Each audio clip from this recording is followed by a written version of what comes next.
On a smooth Friday afternoon. How's everyone doing? It's the Teddy Bear, and welcome to the Zone Night Tracks. And today's artist spotlight singer, songwriter, guitarist, simply known as The Voice. Lord have mercy. The legendary Mr. Peter Beckett is joining us today. Sir, how are you doing? And it is an honor to have you on the show. Oh, it's an honor to be on it. I'm very glad you invited me. Do I call you Mr. Burr or Teddy Oh, Bear? we all brothers in music, so it's all good. So it's all the same. You sound like Barry White, you know that, right? I've been told. I've been told. Thank you so much for the compliment, but it is an honor to have you on the show. And I got to start off by saying that your music has influenced and touched so many lives over the years, and it has always fascinated me coming from England, to be more specific, from Liverpool, and being surrounded and engulfed by so many different mixtures of music between rock, pop, and blues. How did that influence you as a youngster at that time growing up? Well, going way back when I was like about 14 or something in Liverpool, I had a friend a little older than me, and his dad knew the bouncer on the Cavern. You know what the Cavern Club is, where the Beatles Yes. started, everybody. And we were too young to get in, but he talked to this friend of his dad's, and his dad said, "You can go downstairs for 3 minutes and then get out because you're too young." And it was a lunchtime session for the Liverpool office workers, you know. And I went down, and the Beatles were playing on the stage, and it's just three brick tunnels. There's very little ventilation, smoky, loud, and it was the most amazing thing. I was just like, freaked me out. It was so amazing. And it was the Beatles, and they were playing Some Other Guy. It was a good rocker, you know. And that changed me. That was it. That's what I was already playing a little bit of guitar and stuff, you know. But that's what made me get serious about the whole thing. Well, your music has definitely evolved, and I wanted to ask you, as far as songwriting is concerned, have you seen songwriting somewhat been downgraded, and there's a lot less emphasis on songwriting the way it used to be between the 60s, 70s, and even around the early 80s? Possibly. Um, there's always good stuff around. There's always bad stuff and mediocre stuff, but still think there's some good stuff around. The reason the whole yacht rock thing is happening, and I have my own explanation for this, is this was the point at which the organic side of songwriting and playing changed over to the machines. The drum machines came in and the synthesizers. You know this, and that's when everything changed, early 80s. And I was guilty of it myself. I'm a songwriter, I got the machines and I did all that stuff for TV and movies. And it's a good way to go for that kind of stuff. But music changed right there. And so the turning point is the yacht rock genre. Most yacht rock music and hits are from mid 70s to early 80s. And all guitar, piano, Hammond organ, harmonies, 3-part harmonies, very organic stuff, before all the voice tuning and all the synthesizers came in. So, that was the start of changing everything. And I don't really know what's going on anymore. I'm sticking to my guns and doing what I do. Right, I understand. I mean, I remember on many occasions in my living room watching the Midnight Special and seeing great artists perform and actually sing, actually having the ability to pick up an instrument and play. And I'm saying somewhere along the way, we made a right turn to Albuquerque, and we seem to have lost a lot, lost a lot of that. What are your feelings on that? Where do you think, I guess, in some way, are the musicians to blame, or do you think it's just the pressure of the music industry in general forcing a lot of these artists to become quote unquote commercial? Well, it's nothing like it was for me. Trying to get a song in a movie when it was my turn, I kind of escalated myself beyond the cattle call. And we're you know, I knew the music supervisors and stuff, and I already had a bunch of movies logged in. So I got to the point where they'd just send me a tape of the scene from the movie and say, write a song for this. And, you know, it would get in or it wouldn't get in, but it was a simple procedure, and I'd get paid a decent amount of money and I'd get a piece of the action and stuff. Now bands, you know, they're like paying to play. You know, it's like these guys say, hey, we'll put your song in this movie, and if you give us the publishing for it or give us some money, you know.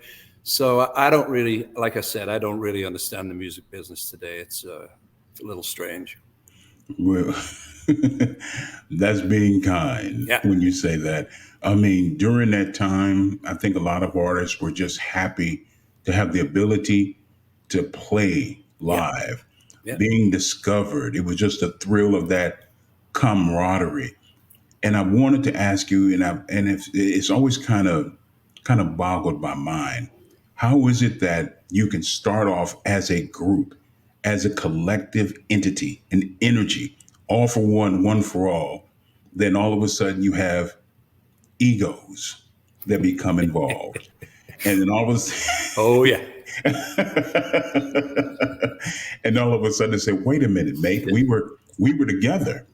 What happened? Do you think, is it the label or just the idea of more monetary gain, and it just infuses an ego, telling people that you're better than actually what you really are? I think most bands that have been around for a while, I'm amazed by bands that have actually stayed together and have all the original members and stuff, you know. But Right. it's not always possible with most bands, you know. It's egos, you know. People try to take over things, and there's lots of inside stuff that goes on, and it's a shame. I mean, think about it. You know, the Rolling Stones, Lennon and McCartney didn't like each other at the end. You know, the Eagles. Oh my God. Yeah. I mean, there's film of them literally fighting on stage on mic. You know, it's crazy. So, you know, even bands in the yacht rock genre, you know, all the bands have problems. You know, Right. guys leave and, you know, claim this, that, and the other. It's just the way it is. Right. I've always, I guess, from an outside looking in, I've always looked at it that, you know what, as brothers, we're going to have disagreements. We can agree to disagree. But at the same time, this is our baby. We all come together. We have one common goal, because we can sit up here and have solo projects and do our own thing. But at the end of the day, this is our baby. This is our mothership. Yeah, but the baby gets old and gets older still. Right. And then it's not a baby, you know. Do you think a lot of times it takes away, when you're in a group collectively, it takes away from the individuality as far as being able to express yourself as a musician? No, I've never really had that problem.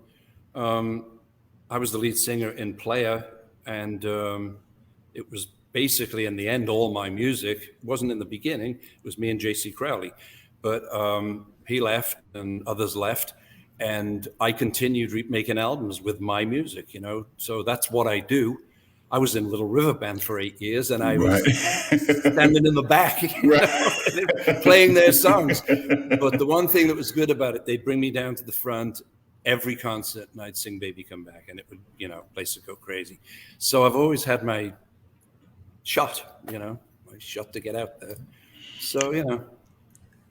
Rock stations were really influential in playing, as far as playing music, especially in the 70s. And I've seen them over the years pretty much kind of disappear, along with record stores, and everything now is internet. How were you able to kind of navigate, or kind of just say, you know what, this is the direction that we need to go in now to be able to get my music out to the public, especially now as far as social media being so advantageous? Yeah, I don't, you know, I'm not a huge social media guy. I have people that do that for me, you know, Right. because it gets on my nerves, the Right. Twitters and the, you know. So I remember the days, Tower Records. I used to live in an apartment when I first came to LA, up behind Tower Records on Sunset Strip. It was an amazing place to live. Yeah. But you'd go down to Tower Records and there was music blasting, and they'd make a big deal out of new albums coming out, and you'd pick up the album that was this big, and you'd read about everything. It was great. And then, of course, it shrunk to the CDs, and now it's downloads, where it's a whole different world. It is. Kind of invisible. It's like you said about Tower Records. I remember I would sit up here and work to earn money to go to Tower Records, and I would go in and just to see the album covers like Boston. Yeah. And seeing the spaceship on, the Boston album, Boston, it was just, and the liner notes. And you took pride in getting that album, or if you were able to have a meet and greet when the artist would actually come to Tower Records. Sure. Yeah, that's right. It was a beautiful experience. And then when they took that away along with Sam Goody, Music Land, Warehouse, I'm like, wait a minute. Yeah. Everything now is going digital. But then I look over in Japan and Australia, Germany and Sweden. Record stores out there are flourishing. They love wax. Yep. You've had an opportunity to tour the globe. I still am. Not as easy as it was, though. It's hard on the old knees. Do you think there's and I'm saying this being here in the States, do you think we've become somewhat spoiled and not supporting the artists the way we should be? And I see over outside the United States, they love the artists. They treat them like kings and queens outside the United States. Well, you just made me think of something. In England, the old acts, Tom Jones, Engelbert Humperdinck, all those guys that were huge, in the 60s, they're still huge when they're old men. England does exactly what you're saying. Australia does it because it's similar to England. The Scandinavian countries do it. That they really look after the people of their time, and they keep them going. America, it's like next, right? And that's just America. America's fast. It's next. Well, I still appreciate where my mom would actually turn on a gas oven, and we had to wait for things to be ready and be prepared. Everything now is very microwavable. We want it quick, fast, in a hurry. And I think that takes away from a lot of the essence of what music truly represents.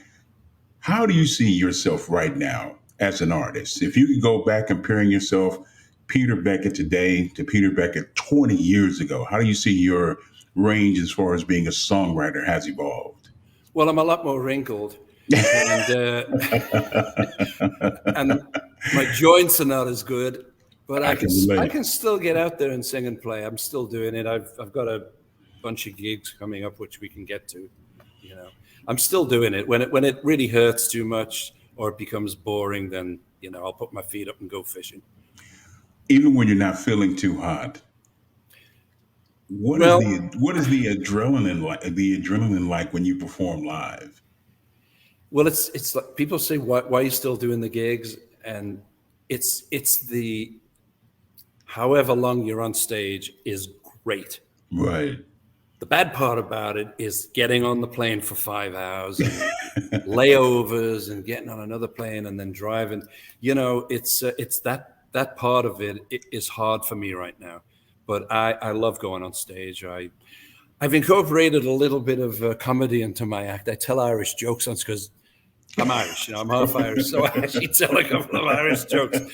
And if nobody else laughs, I do, So right. You have to keep it light and also entertaining. And I've had an opportunity to see a lot of your concert footage. And man, I'm gonna tell you something. You are incredible. You are endearing to the audience. They love you to death. And I see the adrenaline rush that you get when you're performing in front of so many people. It seems like it never gets old, man. Well, thank you for that. But yeah, you're right. When you walk out and the people cheer, it's a kick. It really is. And you want to please them, Without question. And for those who are tuning in late, shame on you. But because once in a while you break a string too. Or you lose your voice or something. But that high note is getting harder and harder for me, but I'm still hitting it. I couldn't tell. Your voice, your voice still sounds incredible. I've seen a lot of artists, younger artists, who can't sing worth a. Oh my goodness!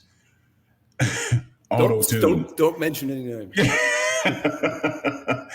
Auto tunes, my Auto goodness, it's tune, yeah. amazing to me when you have somebody that can go into the studio and can't sing a lick, can't play an instrument, and they have all the bells and whistles to create a sound. And then when you go out there and say, you know what, you have to perform live and take it to a whole complete level and can't sing at all. Well, even the live thing. I mean, I'm not going to mention any names now, but there's a lot of bands that I work with, not with, that we do gigs with Right. here and there. That you know, they have all the vocals taped, and in some cases, even the guitar parts and stuff, you know, and it's mixed in by the sound mixer, you know. So a lot of it is not as live as you think. Everything I do is pretty much what you see is what you get. So if it sucks, that's what you get, you know. But that's the incredible thing about being a band and being a musician. It hurt my heart. I had just recently I seen Ozzy Osbourne perform at the Rams game, halftime of the Rams game. Yeah, I never caught that. I saw a quick clip of it where he's jumping around, but I didn't see a performance. He was lip syncing to tracks, and I mean, it hurt me because I'm a huge Ozzy Osbourne fan, and I'm like, come on, we have to do better than that. We have to do better than that. And I want to thank everyone for tuning in and tuning out all the negativity. Of course, we're being joined by the legendary Mr. Peter Beckett. And I could ask, new music. When can we expect a new album, a new EP, something that you can tantalize us with? Because we have a lot of listening supporters out there want to hear some new music from you. Soon. No, really soon, by spring. Okay. Well, to get all the latest information, make sure you stop by Mr. Beckett's official website. That's at peterbecketplayer.com. And some wine. Lord have mercy. This is not just some wine. This is Baby Come Back Bubbly. Oh, my. Check the label. Go to yachtrockWines.com and buy yourself some good wine from How many flavors does it come in? Right now, we have two champagnes, and it's Methode Champenois. It's done the same way it's done in France.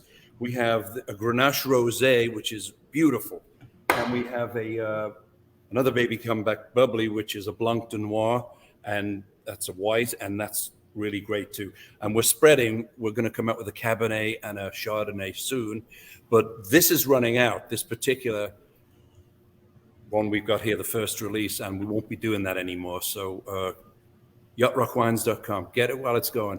Yes, Lord. So it is written, so it shall be done. Thank you, family. I see all the positive vibes. Hey, we have a couple of people saying, Mr. Beckett, can you please send us some wine? Hey, it's not free. Incredible. What kind of guitar do you play currently? Me personally, I have a Gibson, and I love my Gibson. What kind of guitar are you playing right now as far as on your live performances? Or do you use that for live and it's also being used in studio sessions as well? I used to be a Stratocaster guy all the way through Little River Band and later player. And then I got into the Les Paul, and I found myself a Dickie Betts model Les Paul. Okay. Gibson Les Paul, and they only made a certain amount of them. I don't know how many, but then you don't see them around. And it's the Dickie Betts model. It's a custom shop job, and that's all I play. That's what I take on my gigs. That's what I play at home. It's just the best guitar I've ever had. Are you still using that finger grease? You mean fingeries? Yeah. Yes, I need some stuff to spray on my fingers, not just the strings, I'll tell you. Some real fingeries. I understand. I want to thank everyone for tuning in, and make sure, again, stop by Mr. Beckett's official website. That's at peterbecketplayer.com. And don't forget yachtrockwines.com. There you go. I want to ask you about your time in Little River Band. What was that like? It was. Oh, my wife is interjecting. It's at playertheband.net. Very important. Playertheband.net. Okay. Thank you, I'm sinking into the shadows here. I've got a skylight over me, and it's late afternoon, so I'm disappearing. You better. I'm turning into a vampire. Oh, hey, there's nothing wrong with that. So Little River Band for me I already was way into my film and TV career, and we had the same manager. I wasn't playing live anymore, a period of about 10, 15 years. And it was around 1989, and we had the same manager, Paul Palmer. And I got this phone call from him, and he said, Graham Goebel has left Little River Band, and they've got an Australian tour and an American tour, and they're shooting a video right now from their album Get Lucky, 1989. And he said, he won't be in the video. Do you want to stand in for him? And they shot it in LA at some cowboy club. And I stood in, and I learned the song, you know, and it was lip synced anyway, so it didn't really matter. But I stood in, and then about 2 weeks later, they asked me to go to Australia and do like a 2-month tour or something. And truthfully, I didn't want to go because I knew what would happen. All my contacts would kind of disappear, and I wouldn't be on it, you know. And I just had to do it. Something just happened, and I had to go. And I did it, and I ended up in the band for 8 years after that, playing live every year, touring. And some of it was the time of my life. I went to the Great Barrier Reef and went to Australia, God knows how many, maybe 8 times, 10 times, and toured America that many times with them. A lot of gigs, just, they still do 1 million gigs a year. It's crazy, but it's living on a bus, you know, basically. And the crew was on the bus too. So, you know, and they're Australian. So, you know, it's, you know, so it's a little bit crazy, but some great memories, you know, some really great memories. Well, I just had a question from the chat room. They wanted to know, have you ever thought about actually writing a book? I am writing a book. I've been writing this book since I was in Little River Band, which is a long time ago. And I've got about 320 pages right now, but things are still happening. Do you know what I mean? I don't want the end of the book to be that I die, you know, so I'm kind of looking for a good ending, some high point. But there's some really good stuff in there. It's all about Liverpool in the early days, the Cavern and all the Mersey, the whole Mersey beat thing. And then coming to America, getting a #1 record, and, you know, and then Little River Band, and then the other side of the hill. And I'm real honest about it. And I dedicated it to young kids who are thinking about getting into the music business. And, you know, I say, read this book, and I've been honest. It's up and it's down. It's a roller coaster, and make your decision after you read this, you know? Right. I want to expand on that a little further. You know, you have a lot of people out there that want to get in this industry that we call music, and you've seen it all and experienced it all. How important is it that you have stability and the certain people around you to pretty much protect you from yourself, not allowing you to get caught up in other devices? Because when you surround yourself with a bunch of yes people, they'll tell you things that are not productive for you. How have you been able to navigate through that over the years? Well, for me as a kid, just starting out, my folks didn't give me any crap about, you know, not having a job. You know what I mean? I was playing in Europe and everything when I was 17, and I did the whole German thing. My parents backed me. They let me do what I wanted to do. And I think that was really, really helpful for me. However, somebody asked me this. It's a young piano player, son of a friend, recently, and he said, I want to get into the business. You know, should I do it? And I said, you have to be 100%, because, you know, you don't always get what you want. You have to be 100%. If you're not 100%, don't even think about doing it, because, you know, it's lightning in a bottle. It certainly was for me. I was lucky enough to get success. And, you know, that's one in what, you know, I don't even know, you know, the chances of actually getting successful. There's people a lot better than me who've never made it.